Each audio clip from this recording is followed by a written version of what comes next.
अब एग्जामिनर ने लिख दिया कि papaya is a monoecious plant, जबकि पपाया तो एक डायोशियस प्लांट है। अब ये कैसे गैमेट्स हैं? आइसोगैमेट्स यानी होमोगैमेट। अगर इसकी जगह हमें एग्जामिनर लिख के दे दे कि हेट्रोगैमेट ऑफ क्लेडोफोरा, तो वो भी गलत हो जाएगा, क्योंकि क्लेडोफेरा में तो होमोगैमेट्स होते हैं। अब जैसे ये एसेक्सुअल रिप्रोडक्टिव स्ट्रक्चर है, तो क्या पता एग्जामिनर हमें क्वेश्चन पेपर में ऐसे दे दे, एक सेक्सुअल की जगह सेक्सुअल वर्ड लिख दे और हम इस छोटे से डिफरेंस को नोट ना कर पाए। तो हमें ध्यान रखना है ये सब एसेक्सुअल है।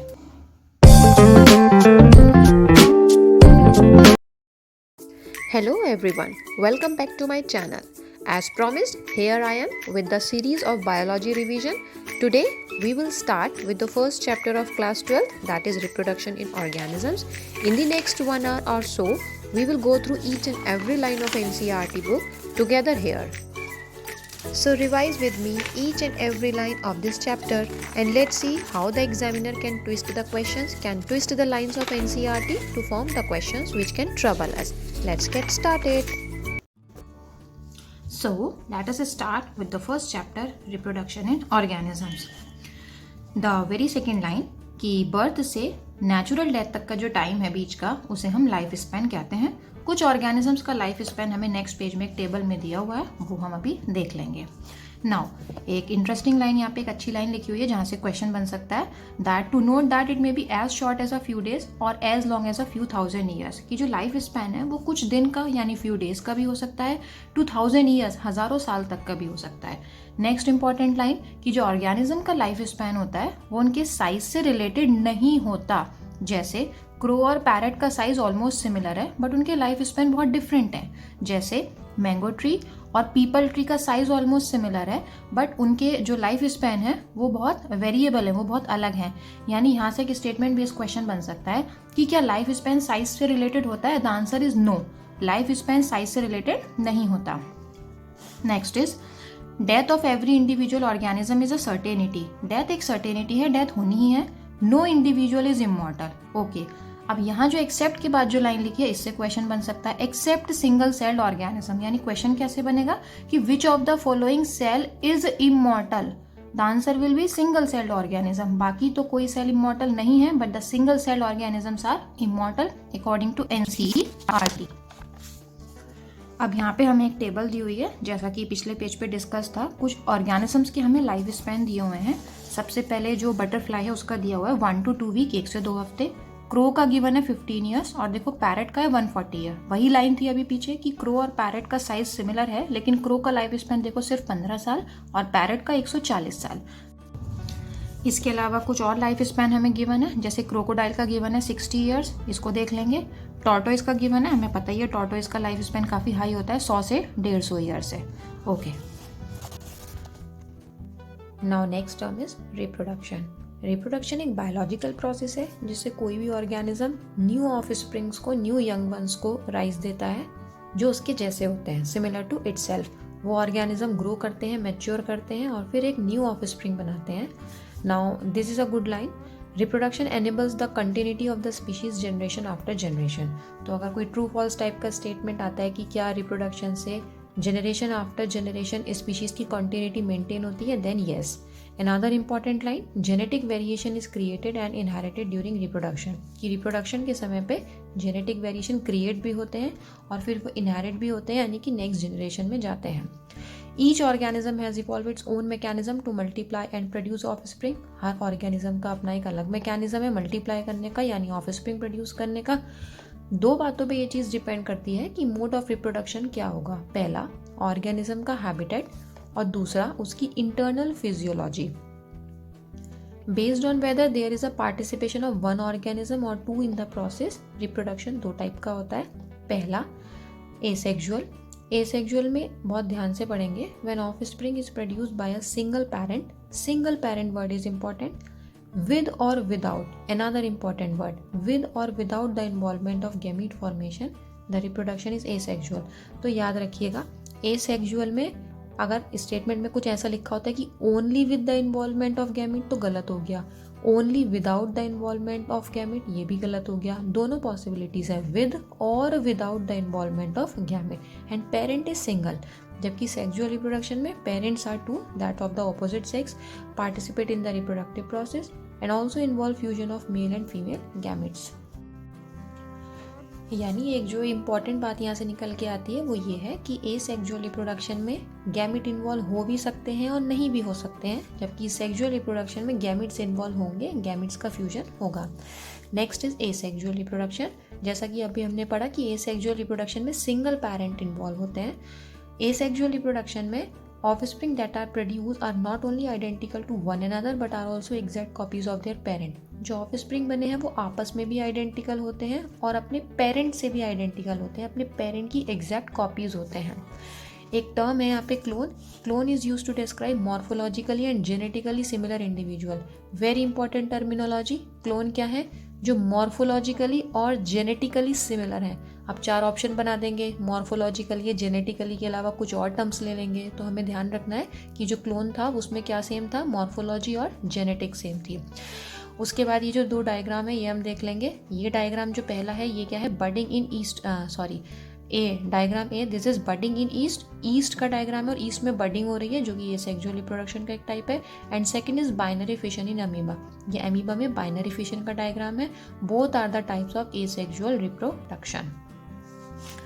Asexual reproduction is common among single celled organism. Single celled organism में कॉमन है और उन प्लांट्स और एनिमल्स में कॉमन है जिनका ऑर्गेनाइजेशन सिंपल है। तो सिंगल सेल्ड ऑर्गेनिज्म में तो होता ही होता है ये सेक्सुअल रिप्रोडक्शन, और कुछ प्लांट्स और एनिमल्स जिनका ऑर्गेनाइजेशन बहुत सिंपल है उनमें भी ये सेक्सुअल रिप्रोडक्शन होता है। प्रोटिस्ट और मोनेरा, इन दोनों ग्रुप्स में ऑर्गेनिज्म और the parent cell divide into 2 to give rise to new individual, यानी एसेक्सुअल रिप्रोडक्शन। ठीक है।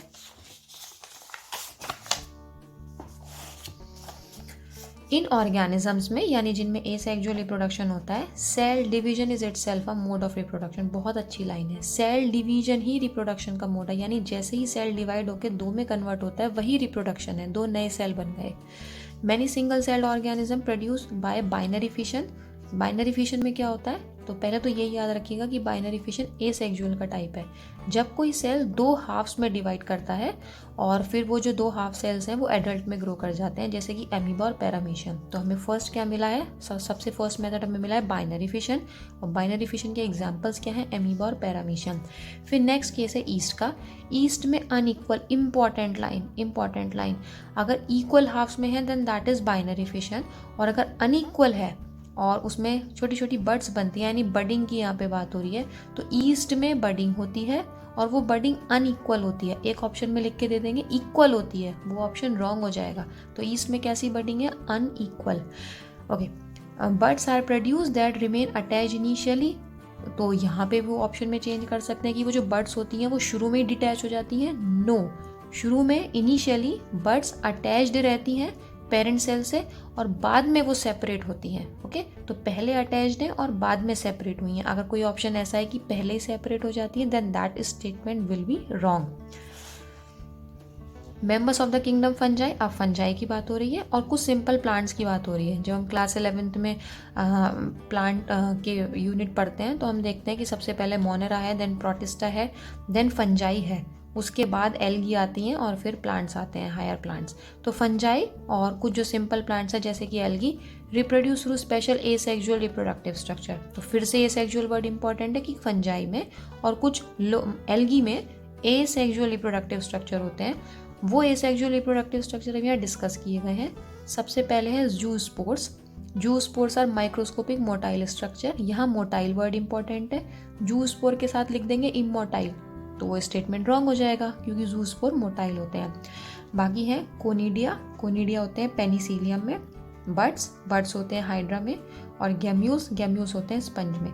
इन चारों में एक इम्पॉर्टेंट बात ये याद रखनी है कि ये चारों के चारों एसेक्सुअल स्ट्रक्चर है। किसी भी एक के साथ अगर डैश लगा के सेक्सुअल स्ट्रक्चर लिख दिया तो वो स्टेटमेंट रॉन्ग हो जाएगा।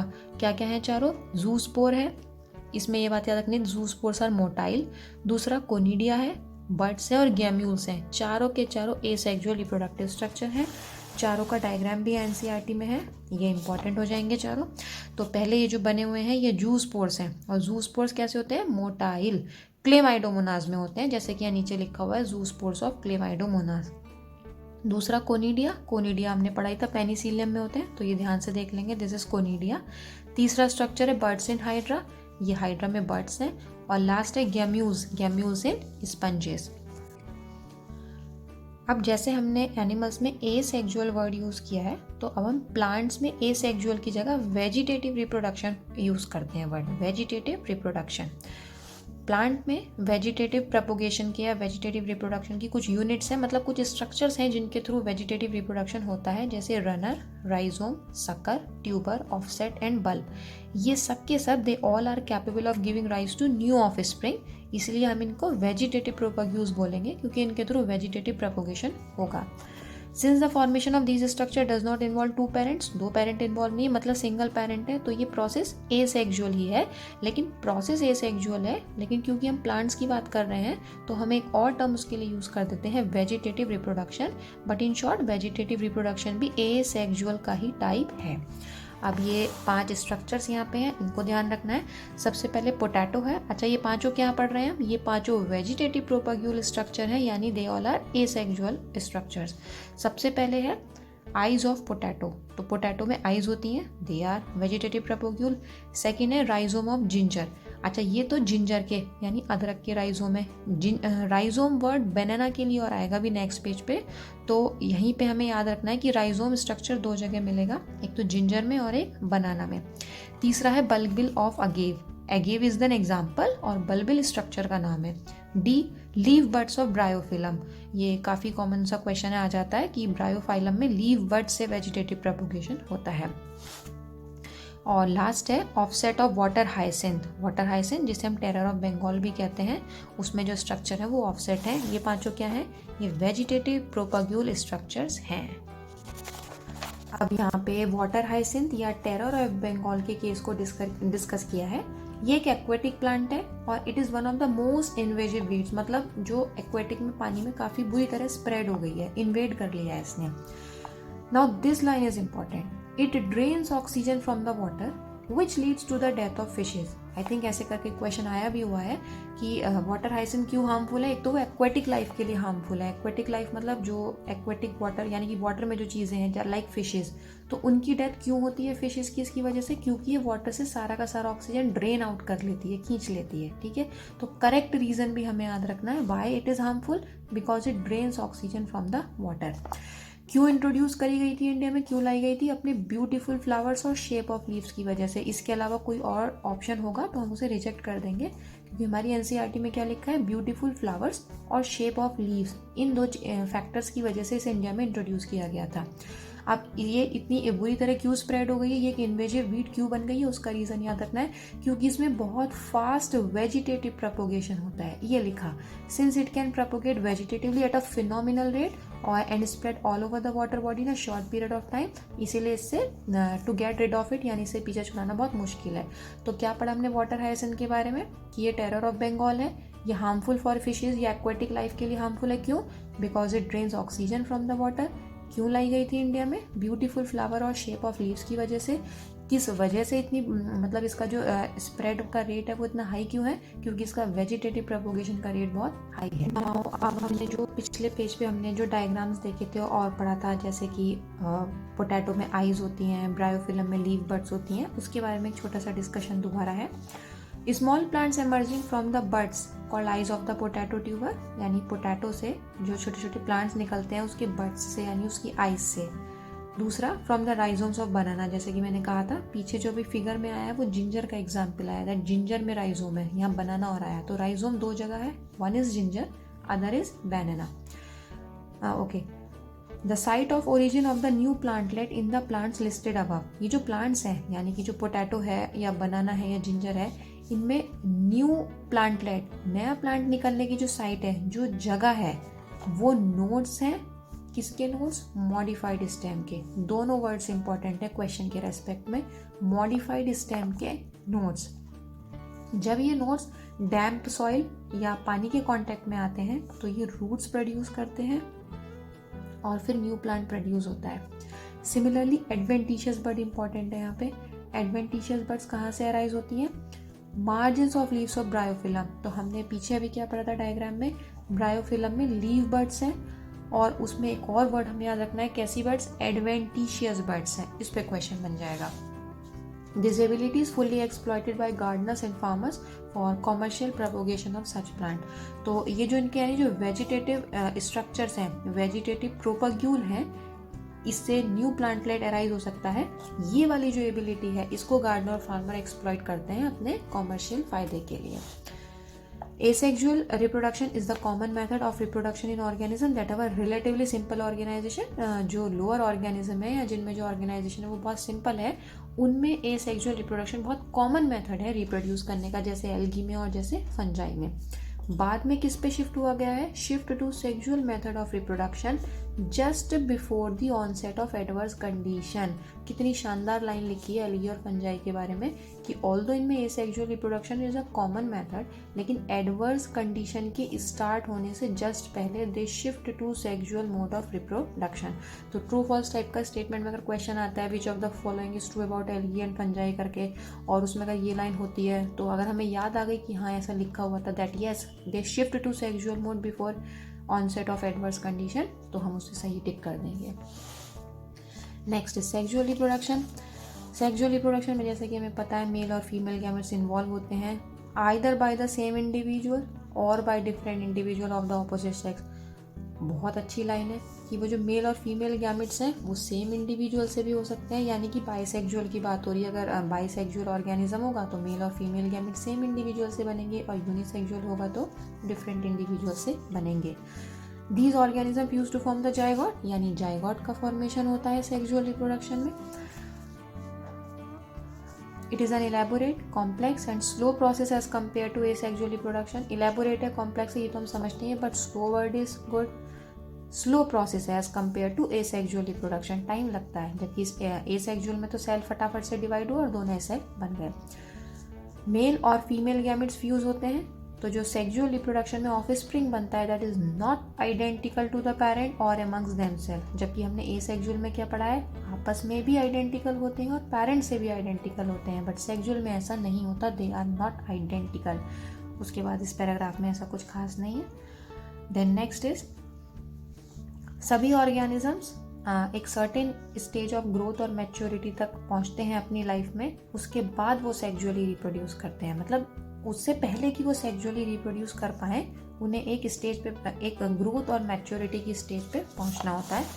उस टाइम पीरियड को कहा जाता है juvenile phase. That time period is called juvenile phase animals में। और अगर प्लांट्स की बात करें तो हम उसको क्या बोलते हैं, वेजिटेटिव फेज। ये फेज वेरिएबल ड्यूरेशन का हो सकता है, मतलब अलग अलग समय का हो सकता है, अलग अलग टाइम ड्यूरेशन हो सकती है डिफरेंट ऑर्गेनिज्म में। जैसे ही जुवेनाइल ये वेजिटेटिव फेज खत्म होता है तो क्या शुरू हो जाता है, रिप्रोडक्टिव फेज शुरू हो जाता है। तो स्टोरी क्या, स्टोरी ये है कि शुरुआत में है जुवेनाइल फेज, या प्लांट की बात करें तो वेजिटेटिव फेज, और उसके बाद क्या शुरू होगा, रिप्रोडक्टिव फेज।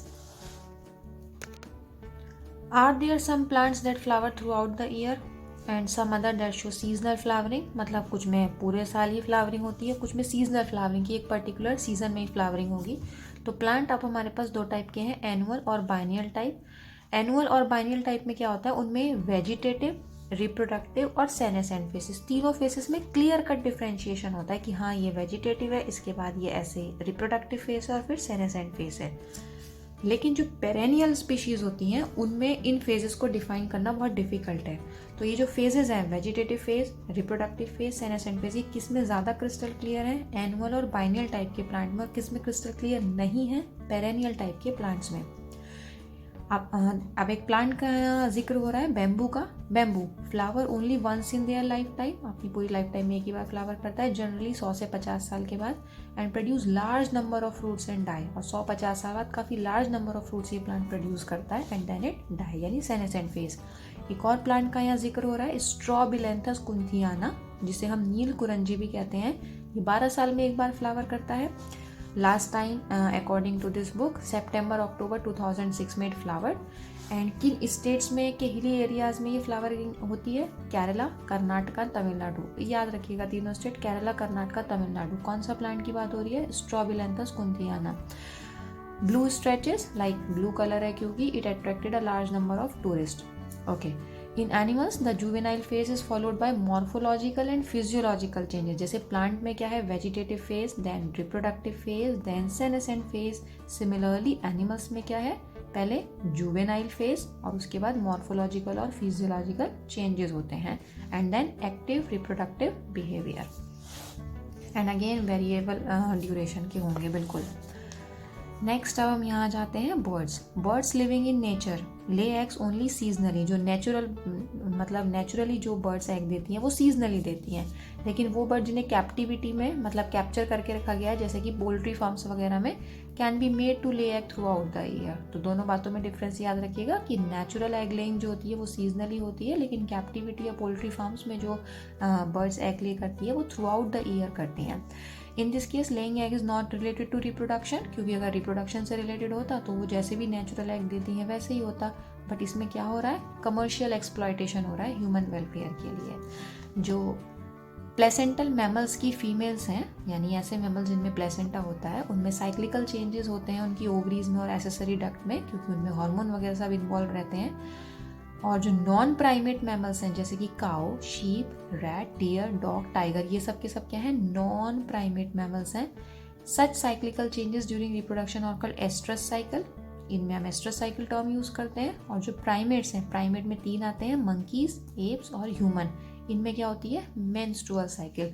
तो non primate have oestrous cycle and primates have menstrual cycle. Many mammals, especially those living in natural wild condition, exhibit such cycles only during favorable season in their reproductive phases and are called seasonal breeder. नाम से ही हमें पता चल रहा है seasonal breeder मतलब जिसमें उनके reproductive phase यानी एक particular time पे ये cycle हो, और बाकी mammals जिनमें they are reproductively active throughout the year उन्हें हम बोलते हैं continuous breeder. The end of reproductive phases can be considered as one of the parameter of senescence, कि जब reproductive phase end हो गया है तो अब senescence phase start होगा, और जब reproductive से senescence phase start होगा तो body function slow down हो जाएंगे, like metabolism slow down हो जाएगा, यानी body में changes आएंगे, and old age ultimately leads to death. In both plants and animals, hormones are responsible for transition between the 3 phases. तो यहाँ पे hormones word important है कि तीनों phase मतलब juvenile phase, then reproductive phase and last senescent phase, तीनों में जो transition के लिए जिम्मेदार है वो कौन responsible है, hormones responsible है, और hormones और environmental factors का आपस में interaction भी responsible है। Next is events in sexual reproduction. तो सेक्सुअल रिप्रोडक्शन में क्या होना है, सबसे पहले तो गैमिट्स बनने हैं, यानी मेल एंड फीमेल गैमिट्स, फिर उनका फ्यूजन होकर जायगॉट बनना है, और लास्ट में जब जायगॉट ग्रो करेगा, एम्ब्रियो बनेगा, उसका डेवलपमेंट होगा, यानी कि एम्ब्रियोजेनेसिस होनी है। अगर इन इवेंट्स को हम क्लासीफाई करें तो 3 स्टेप्स में कर सकते हैं, प्री फर्टिलाइजेशन यानी फर्टिलाइजेशन से पहले, उसके बाद फर्टिलाइजेशन होगा, and at last post fertilisation event यानी फर्टिलाइजेशन के बाद।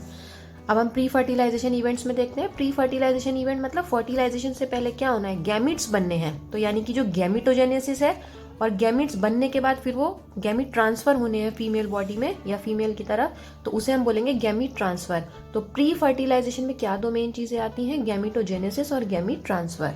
Next is gametogenesis. जैसा कि नाम से पता चल रहा है, गैमिटोजेनेसिस मतलब गैमीट की जेनेसिस, और जेनेसिस का मतलब होता है फॉर्मेशन यानी बनना। तो गैमिटोजेनेसिस में गैमीट्स बनेंगे, मेल गैमीट बनेंगे, फीमेल गैमीट बनेंगे।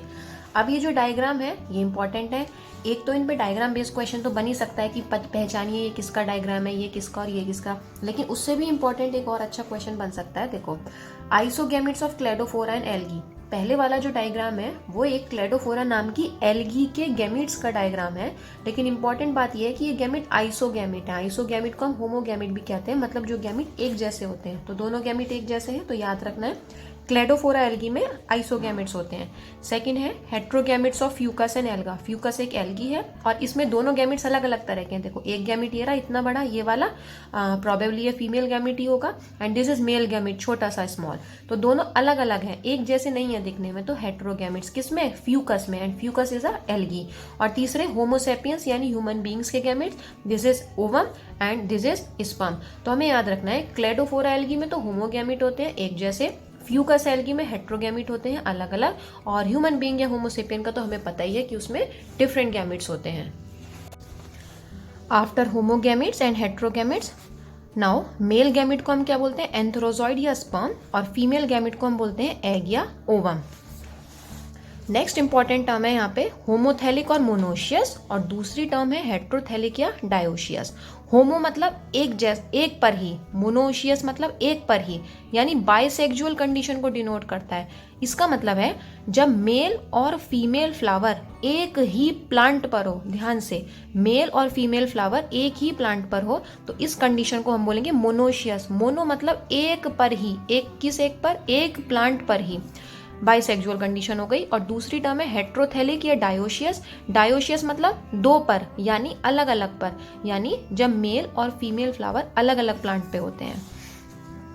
यूनिसेक्सुअल मेल फ्लावर को स्टेमिनेट कहते हैं। वेरी इंपॉर्टेंट टर्मिनोलॉजी, इस पे क्वेश्चन आया हुआ है कि यूनिसेक्सुअल मेल फ्लावर को स्टेमिनेट कहते हैं और फीमेल फ्लावर को पिस्टिलेट कहते हैं, यूनिसेक्सुअल फीमेल फ्लावर को।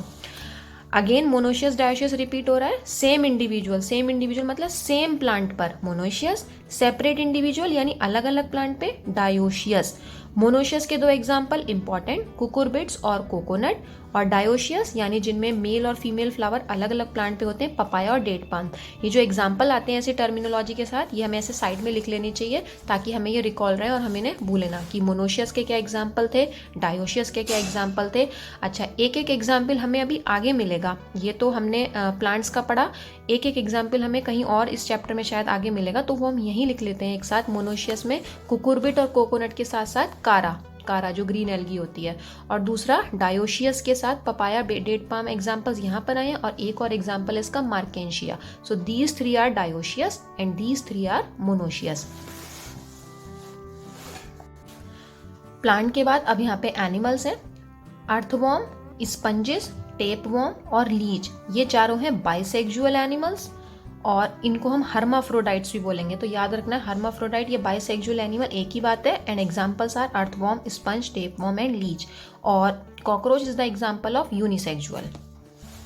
Now next is a haploid parent produce gametes by mitotic division. अब यहाँ एक लाइन अचानक से लिख दी गई है। इस लाइन को समझने के लिए या इससे रेलेवेंट दो तीन बातें और हैं, उन्हें समझने के लिए हम एक मैकेनिज्म समझते हैं। ये बात हमें पता है कि माइटोसिस में क्रोमोसोम नंबर सेम रहता है, मतलब माइटोसिस में n से n बनेगा और 2n से 2n बनेगा। लेकिन मियोसिस में क्रोमोसोम नंबर हाफ हो जाता है, यानी कि 2n से n बनेगा। अब देखो समझो, अगर किसी की मेन प्लांट बॉडी हैप्लॉइड है, अब उससे गैमिट बनने हैं। गैमिट तो खुद हैप्लॉइड होते हैं, तो हैप्लॉइड से हैप्लॉइड बनाना है, यानी माइटोसिस होगी। तो यानी ऐसे प्लांट जो हैप्लॉइड होते हैं उनमें गैमीट्स माइटोसिस से बनते हैं। A haploid plant produce gamete by mitosis. अब मेल और फीमेल गैमेट का फ्यूजन हुआ तो डिप्लॉइड जाइगोट बना। अब इस जाइगोट से फिर से पूरी बॉडी डेवलप होनी है, न्यू प्लांट डेवलप होना है। लेकिन जो प्लांट है, जो मेन बॉडी है, वो तो हैप्लॉइड है, इसलिए जाइगोट में अब मियोसिस करानी पड़ेगी। जाइगोट में मियोसिस होगी तभी तो 2n से आधे n होंगे। तो यानी कि जिनकी मेन प्लांट बॉडी हैप्लॉइड होती है उनमें गैमेट तो माइटोसिस से बनते हैं, पर जाइगोट जब डेवलपमेंट होता है जाइगोट में तो वो मियोसिस के थ्रू होता है, और इसे हम हैप्लॉन्टिक लाइफ साइकिल बोलते हैं। सेकेंड केस, अगर मेन प्लांट बॉडी डिप्लॉइड है तो डिप्लॉइड बॉडी से जब गैमेट बनेंगे तो गैमेट क्योंकि हैप्लॉइड होते हैं तो जाहिर सी बात है अब मियोसिस होगी, तो गैमेट बनते वक्त मियोसिस होगी। फिर ऐसे दो हैप्लॉइड गैमेट फ्यूज होकर जाइगोट बनाएंगे। जाइगोट भी डिप्लॉइड है, उससे मेन बॉडी जो बननी है वो भी डिप्लॉइड है। अब मियोसिस की कोई जरूरत नहीं, अब हम माइटोसिस को फेवर करेंगे, और ऐसी साइकिल को हम डिप्लॉन्टिक साइकिल कहते हैं।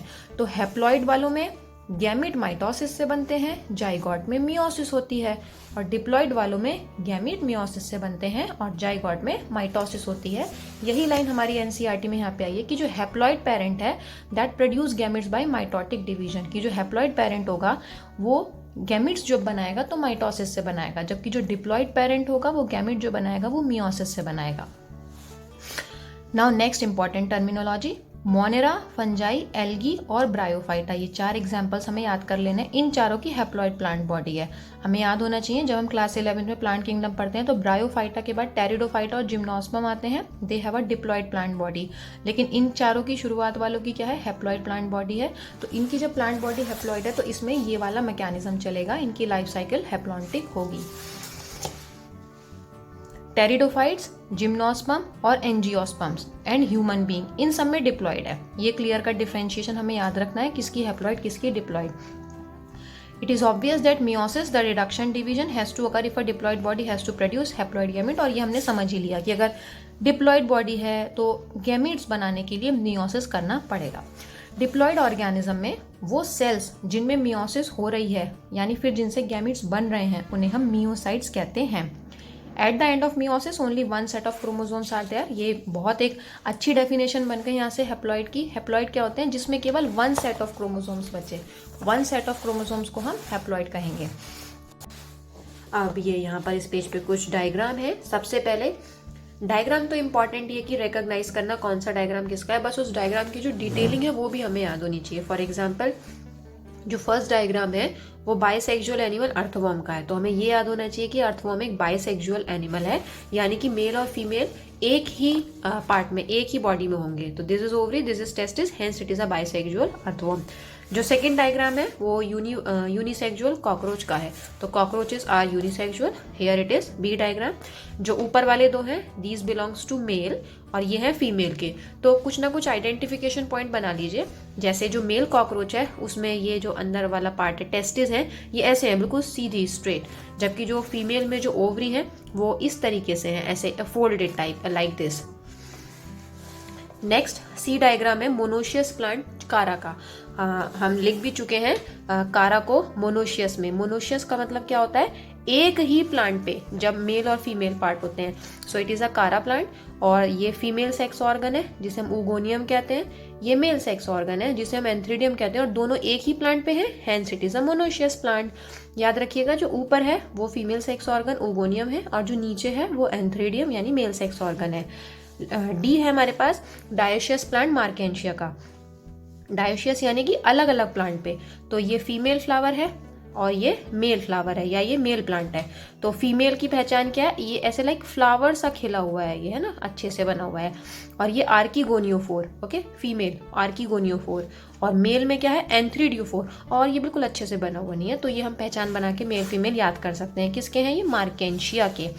और लास्ट है ई बाइसेक्सुअल फ्लावर स्वीट पोटैटो का। तो स्वीट पोटैटो भी हम याद रखेंगे, it is a bisexual flower. और इसमें क्या है? स्टेमन और कार्पल एक ही प्लांट में है, hence it is a bisexual flower. ये टेबल एक हमसे रह गई है। इसमें क्रोमोसोम नंबर्स दिए हुए हैं इन मियोसाइट्स। मियोसाइट्स मतलब कि वो डिप्लॉयड सेल जिनमें मियोसिस होगी और गैमेट्स बनेंगे। तो कुछ के डिप्लॉयड नंबर दिए हैं, कुछ के हैप्लॉयड दिए हैं। तो हम इसको इस साइड को फिल करके हम एक तरह के नंबर्स याद कर लेंगे, या तो हमें सबके डिप्लॉयड ही याद हो या सबके हैप्लॉयड ही याद हो, ताकि कंफ्यूजन ना हो। ह्यूमन बींग्स में हमें पता ही है 46 क्रोमोसोम होते हैं डिप्लॉयड, तो आधे गैमेट्स में हो जाएंगे 23। हाउस फ्लाई में 12 होते हैं, रैट में 42 काफ़ी हैं, डॉग में 78 काफ़ी ज़्यादा है, cat 38, fruit fly 8, fruit fly हमें याद होना चाहिए। ऑफियोग्लोसम ये एक फर्न है और इसमें काफ़ी हाई नंबर ऑफ क्रोमोसोम होता है, 1260 1260। एप्पल में 34, राइस 24, मेज 20, पोटैटो 48, बटरफ्लाई 380, छोटी सी बटरफ्लाई में 380 chromosomes, onion 32 chromosomes. Majority of organisms में मेल गैमिट मोटाइल होता है, तो याद रखेंगे mostly male gamete is motile, और जो फीमेल गैमिट होता है वो स्टेशनरी होता है यानी कि नॉन मोटाइल होता है। यहाँ पर एक्सेप्शन है फंजाई और एल्गी का, तो फंजाई और एल्गी को सर्किल कर लेंगे। और इसमें हमें याद रखना है both types of gametes are motile. तो किस में, किन ऑर्गेनिजम्स में दोनों गैमिट्स मोटाइल होते हैं? फंजाई में और एल्गी में। There is a need for medium through which the male gamete move, तो एक मीडियम की जरूरत होती है जिसके थ्रू मेल गैमिट मूव करके फीमेल गैमिट तक जाए ताकि फर्टिलाइजेशन हो सके। एल्गी, ब्रायोफाइट और टेरिडोफाइट में वो मीडियम वाटर है जिसके थ्रू गैमिट ट्रांसफर होंगे। तो याद रखना है जो तीनों लोअर प्लांट्स हैं एल्गी, ब्रायोफाइट और टेरिडोफाइट, इनमें वाटर मीडियम होता है मेल गैमिट्स के ट्रेवल करने के लिए।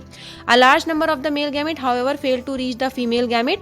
To compensate this loss of male gamete during transport the number of male gamete produce is several thousand times the number of female gamete produce. यहाँ ये एक डिसएडवांटेज है, तो हमें याद रखना है कि जब मीडियम के through male gamete female gamete तक पहुंचते हैं तो उस केस में मेल गैमिट्स को बहुत हाई नंबर में बनना पड़ता है ताकि एटलीस्ट कोई सा मेल गैमिट तो फीमेल गैमिट तक पहुंच के फर्टिलाइजेशन कर सके।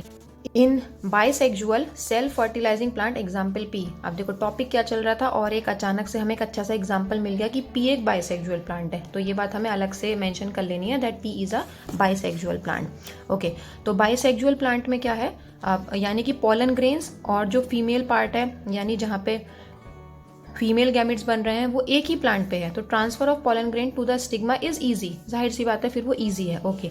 लेकिन जब क्रॉस पॉलिनेशन होती है, यानी जिसमें मेल और फीमेल फ्लावर अलग अलग प्लांट पे हैं, यानी कैसा प्लांट हो गया, डायोशियस प्लांट हो गया, तो हमें फिर उसमें क्या कराना पड़ता है, पॉलिनेशन कराना पड़ता है। पॉलिनेशन के बारे में हम डिटेल में नेक्स्ट चैप्टर में पढ़ेंगे। उसके बाद यहाँ बिल्कुल जनरल चीज़ें डिस्कस हुई हैं।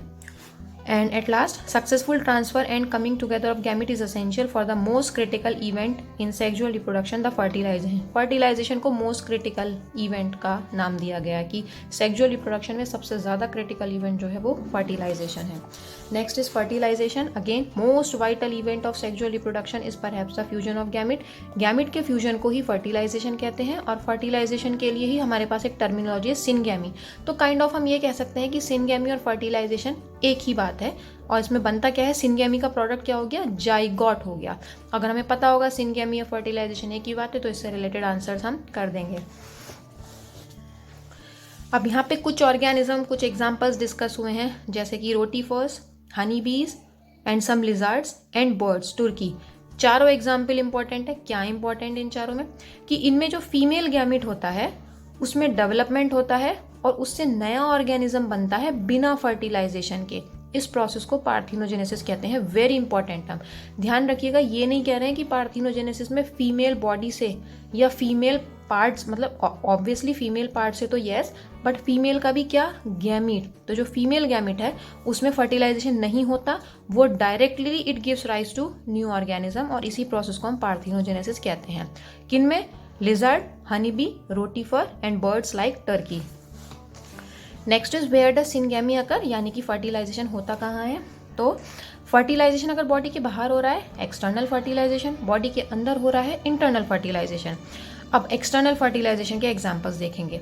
एल्गी में, फिशेज में और एम्फीबियन में, इन सब में होता है एक्सटर्नल फर्टिलाइजेशन, और वो एक्सटर्नल मीडियम जहाँ पे गैमेट्स फ्यूज करते हैं दैट इज वाटर। अब इसमें एक डिसएडवांटेज ये है कि जब एक्सटर्नल फर्टिलाइजेशन होना है तो लार्ज नंबर ऑफ गैमेट्स बनते हैं, लार्ज नंबर ऑफ गैमेट्स, ताकि सिनगैमी के यानी फर्टिलाइजेशन के चांस बढ़ जाएं, मेल और फीमेल गैमेट के फ्यूजन के चांस बढ़ जाएं। तो एक्सटर्नल फर्टिलाइजेशन से एसोसिएटेड ये एक डिसएडवांटेज हो गया। इसके अलावा bony fishes and frogs, they have a large number of offspring, बिल्कुल, क्योंकि इनमें बोनी फिश में और फ्रॉग्स में क्या होना है, एक्सटर्नल फर्टिलाइजेशन होना है, इसीलिए इनमें large number of gametes produce होते हैं, and this is a major disadvantage.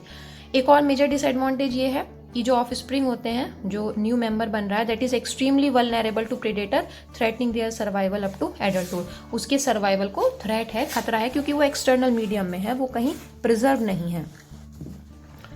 Next is fungi and higher animals, जैसे कि रेप्टाइल्स, बर्ड्स, मैमल्स, और इसके अलावा हायर प्लांट्स ले लीजिए, ब्रायोफाइट, टेरिडोफाइट, जिम्नोस्पर्म, एंजियोस्पर्म। सब के सब में फर्टिलाइजेशन इंटरनल होता है, बॉडी के इनसाइड होता है। इसको कैटेगराइज करके अलग से सम अप कर लीजिए। पहले प्लांट वाली कैटेगरी में लिखो कि एल्गी में एक्सटर्नल है और बाकी सब में ब्रायो, टेरिडो, जिम्नो, एंजियो में इंटरनल है। फिर लाइन खींच के अलग से एनिमल्स का देखेंगे। फिशेज, जिन्हें हम पाइसेस भी बोलते हैं, पा में यानी फिशेज और एम्फीबियन में एक्सटर्नल है, और बाकी रेप्टाइल्स, एव्स यानी बर्ड्स, तो रेप्टाइल्स, एव्स और मैमल्स में इंटरनल है। तो प्लांट और एनिमल का अलग अलग कैटेगराइजेशन करके हम इंटरनल और एक्सटर्नल फर्टिलाइजेशन याद रखेंगे।